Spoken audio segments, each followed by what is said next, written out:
प्रभु यीशु के नाम में एक बार फिर से जय मसीह की। तो आज हम आराधना के बारे में जानेंगे कि हमें परमेश्वर की आराधना कैसे करना चाहिए। पवित्र बाइबल बताता है कि परमेश्वर आत्मा है और वास्तव है कि परमेश्वर की आराधना करने वाले आत्मा और सच्चाई से आराधना करें।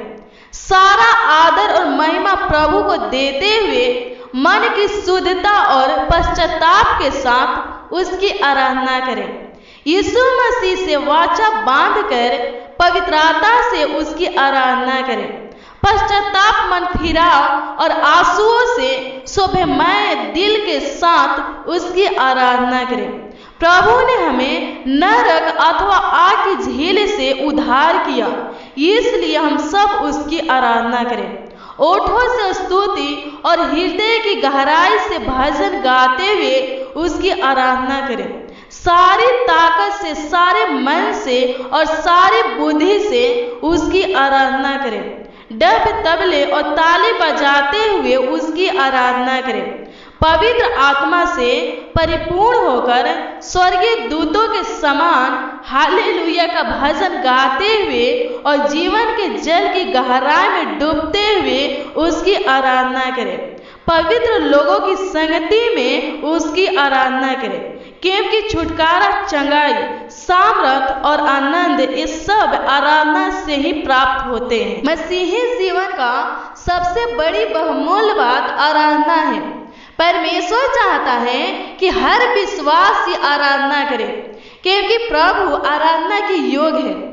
परमेश्वर ने इस संसार को बनाया आराधना करने के लिए। परमेश्वर की इच्छा थी मनुष्य के साथ संगति करना, और हम सबको चाहिए कि उसकी इच्छा के अनुसार चले, न कि उसकी इच्छा के विरोध। पवित्र बाइबल बताता है कि मनुष्य पाप करके परमेश्वर से दूर हो गया था, लेकिन प्रेमी और दयालु परमेश्वर ने अपने इकलौते पुत्र प्रभु यीशु मसीह के द्वारा पाप से हम में मनुष्य को छुड़ाया। इसलिए अब हम परमेश्वर के बच्चे और पवित्र लोग हैं, और पवित्रताई के साथ प्रभु के संग चलने के लिए परमेश्वर द्वारा हम अलग किए हुए प्रभु के जन हैं। पाप, शैतान, संसार और नरक के ऊपर प्रभु ने हमें विजय दिया है। इसलिए प्रभु के किए हुए सारे उपकारों को अच्छी तरह समझकर हमें उसकी आराधना करनी जरूरी है। आराधना में हम परमेश्वर से जैसे पुत्र अपने पिता से बातें करता है, उसी प्रकार से हम बातें कर सकते हैं। जब हम अपने आप को नर्म करते, दिन बनाते, सच्चाई, पवित्रता और की हुई गलतियों का पश्चाताप, भय और शक्ति के साथ प्रभु की आराधना करते हैं, तो उस आराधना में परमेश्वर की शक्ति उतरती है, सामर्थ उतरती है, पवित्र आत्मा उतरती है। और सबसे महत्वपूर्ण बात यह है कि आराधना करने से हमारा रिश्ता परमेश्वर से दृढ़ होता है।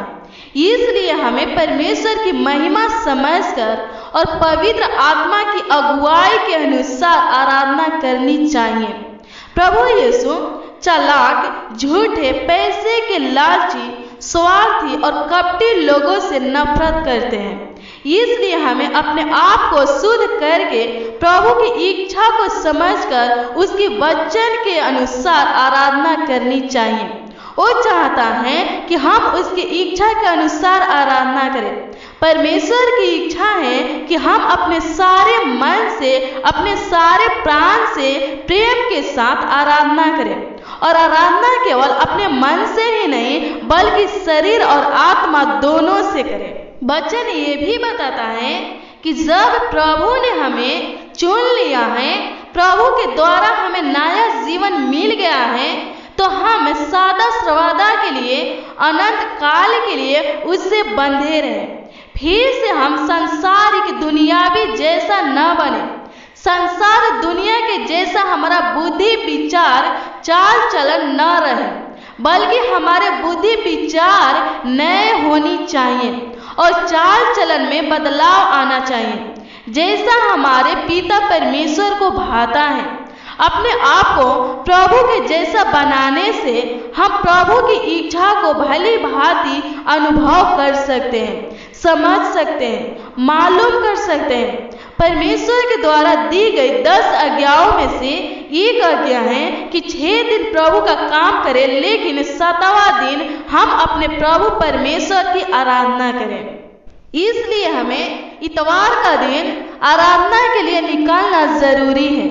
मेरे भाई बहन, सिर्फ इतवार के दिन ही आराधना नहीं करना है, बल्कि रोज सुबह शाम 2 गीत गा के बाइबल से एक नए नियम के, एक पुराने नियम के और एक भजन संगीता के अध्यायों को पढ़कर प्रभु के किए हुए उपकार के लिए धन्यवाद और स्तुति करना है।